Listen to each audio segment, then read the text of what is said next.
अध्याय 4 दिव्य ज्ञान।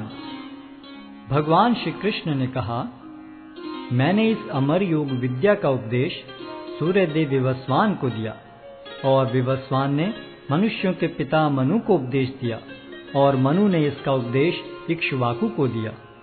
आज मेरे द्वारा वही यह प्राचीन योग यानी परमेश्वर के साथ अपने संबंध का विज्ञान तुमसे कहा जा रहा है, क्योंकि तुम मेरे भक्त तथा मित्र हो। अतः तुम इस विज्ञान के दिव्य रहस्य को समझ सकते हो।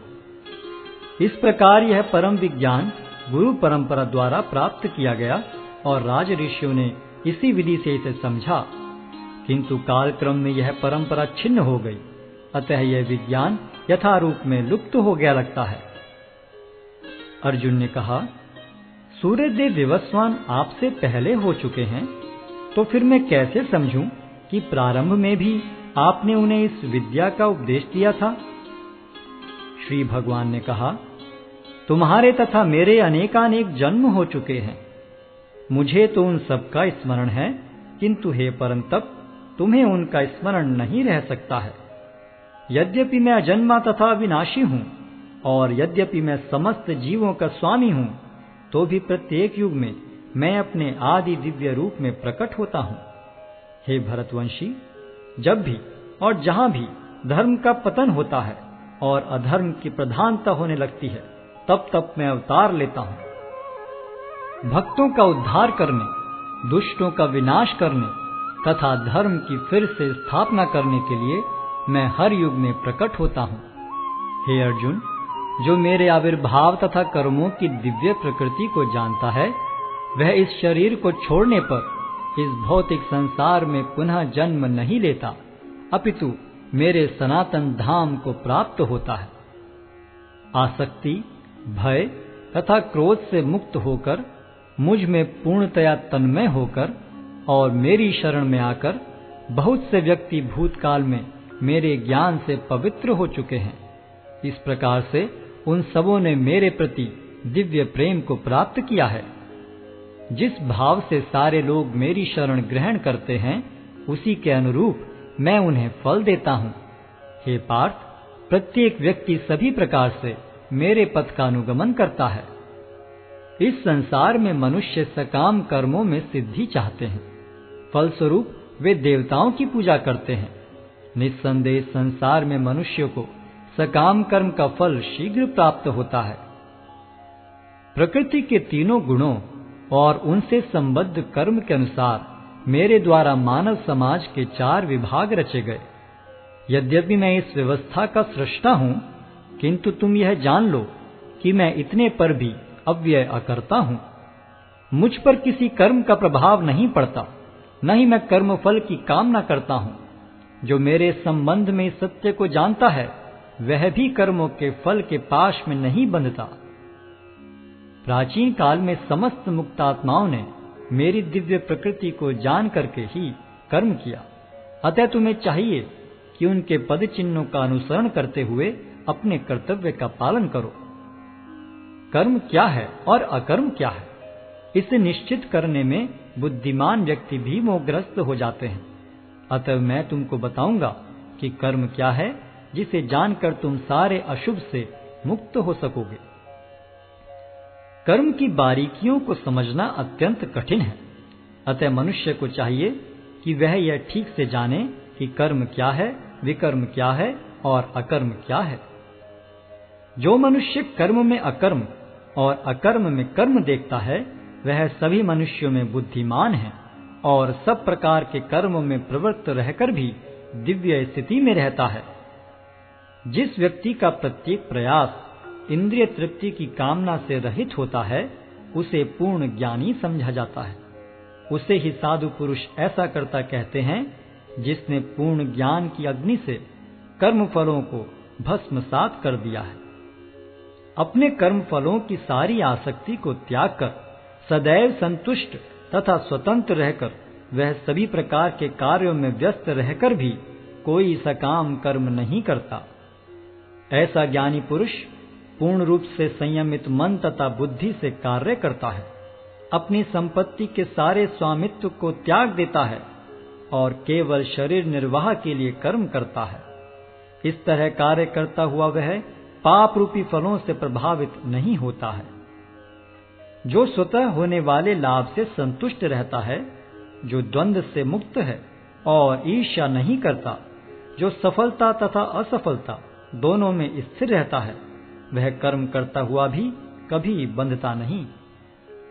जो पुरुष प्रकृति के गुणों के प्रति अनासक्त है और जो दिव्य ज्ञान में पूर्णतया स्थित है, उसके सारे कर्म ब्रह्म में लीन हो जाते हैं।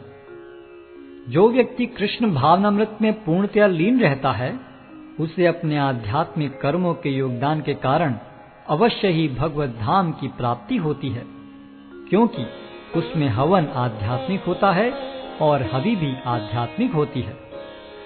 कुछ योगी विभिन्न प्रकार के यज्ञों द्वारा देवताओं की भली भांति पूजा करते हैं और कुछ परब्रह्म रूपी अग्नि में आहुति डालते हैं। इनमें से कुछ विशुद्ध ब्रह्मचारी श्रवणादि क्रियाओं तथा इंद्रियों को मन के नियंत्रण रूपी अग्नि में स्वाहा कर देते हैं, तो दूसरे लोग इंद्रिय विषयों को इंद्रियों की अग्नि में स्वाहा कर देते हैं। दूसरे जो मन तथा इंद्रियों को वश में करके आत्म साक्षात्कार करना चाहते हैं, संपूर्ण इंद्रियों तथा प्राण वायु के कार्यों को संयमित मन रूपी अग्नि में आहुति कर देते हैं।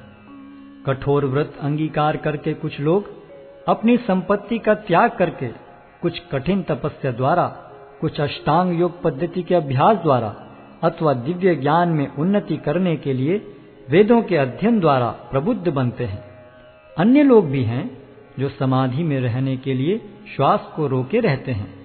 वे अपान में प्राण को और प्राण में अपान को रोकने का अभ्यास करते हैं और अंत में प्राण अपान को रोककर समाधि में रहते हैं। अन्य योगी कम भोजन करके प्राण की प्राण में ही आहुति देते हैं। ये सभी यज्ञ करने वाले यज्ञों का अर्थ जानने के कारण पाप कर्मों से मुक्त हो जाते हैं और यज्ञों के फल रूपी अमृत को चखकर परम दिव्य आकाश की ओर बढ़ते जाते हैं। हे कुरुश्रेष्ठ, जब यज्ञ के बिना मनुष्य इस लोक में या तो इस जीवन में ही सुखपूर्वक नहीं रह सकता, तो फिर अगले जन्म में कैसे रह सकेगा। ये विभिन्न प्रकार के यज्ञ वेद सम्मत हैं और ये सभी विभिन्न प्रकार के कर्मों से उत्पन्न हैं। इन्हें इस रूप में जानने पर तुम मुक्त हो जाओगे। हे परंतप, द्रव्य यज्ञ से ज्ञान यज्ञ श्रेष्ठ है। हे पार्थ, अंततो गत्वा सारे कर्म यज्ञों का अवसान दिव्य ज्ञान में होता है। तुम गुरु के पास जाकर सत्य को जानने का प्रयास करो, उनसे विनीत होकर जिज्ञासा करो और उनकी सेवा करो। स्वरूप सिद्ध व्यक्ति तुम्हें ज्ञान प्रदान कर सकते हैं, क्योंकि उन्होंने सत्य का दर्शन किया है। स्वरूप सिद्ध व्यक्ति से वास्तविक ज्ञान प्राप्त कर चुकने पर तुम पुनः कभी ऐसे मोह को प्राप्त नहीं होगे, क्योंकि इस ज्ञान के द्वारा तुम देख सकोगे कि सभी जीव परमात्मा के अंश स्वरूप हैं, अर्थात वे सब मेरे हैं। यदि तुम्हें समस्त पापियों में भी सर्वाधिक पापी समझा जाए, तो भी तुम दिव्य ज्ञान रूपी नाव में स्थित होकर दुख सागर को पार करने में समर्थ होगे। जैसे प्रज्वलित अग्नि ईंधन को भस्म कर देती है, उसी तरह हे अर्जुन, ज्ञान रूपी अग्नि भौतिक कर्मों के समस्त फलों को जला डालती है। इस संसार में दिव्य ज्ञान के समान कुछ भी उदात्त तथा शुद्ध नहीं है। ऐसा ज्ञान समस्त योग का परिपक्व फल है। जो व्यक्ति भक्ति में सिद्ध हो जाता है, वह यथा समय अपने अंतर में इस ज्ञान का आस्वादन करता है। जो श्रद्धालु दिव्य ज्ञान में समर्पित हैं और जिसने इंद्रियों को वश में कर लिया है, वह इस ज्ञान को प्राप्त करने का अधिकारी है और इसे प्राप्त करते ही वह तुरंत आध्यात्मिक शांति को प्राप्त होता है। किंतु जो अज्ञानी तथा श्रद्धा विहीन व्यक्ति शास्त्रों में संदेह करते हैं, वे भगवत भावनामृत नहीं प्राप्त करते, अपितु नीचे गिर जाते हैं। संशयात्मा के लिए न तो इस लोक में न ही परलोक में कोई सुख है। जो व्यक्ति अपने कर्म फलों का परित्याग करते हुए भक्ति करता है और जिसके संशय दिव्य ज्ञान द्वारा विनष्ट हो चुके हैं, वही वास्तव में आत्मपरायण है। हे धनंजय, वह कर्मों के बंधन से नहीं बंधता।